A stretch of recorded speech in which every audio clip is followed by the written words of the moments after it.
Lors d'une agression au couteau, on ne peut plus parler de combat, de self-défense, mais de survie, par rapport à un individu qui veut vous tuer. On ne joue plus une victoire, une reconnaissance, mais sa vie. Les techniques et surtout la psychologie sont alors totalement différentes. L'apparition d'une arme dans un conflit vous enlève du combat rituel et vous amène directement dans celui de la rue ou de la jungle. Sans règles, sans compromis.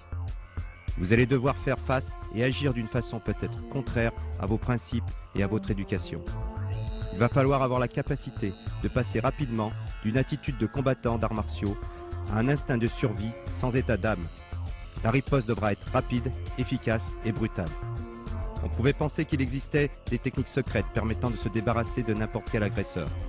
Mais plus on avance dans l'étude du combat, plus on se rend compte que l'homme est plus important que la technique.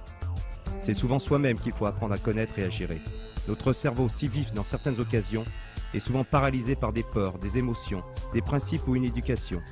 La technique est importante, mais ne représente qu'une partie de la self-défense.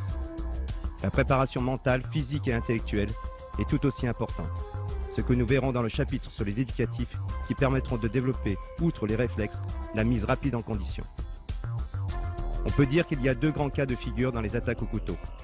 Les agressions où l'on voit l'arme et celles où on ne la voit pas. Dans le premier cas, ce sont des attaques après menace ou intimidation avec l'arme. Ou alors, un individu qui au cours d'une dispute ou d'un coup de folie saisit le premier ustensile tranchant ou perforant. Dans ces deux cas, il ira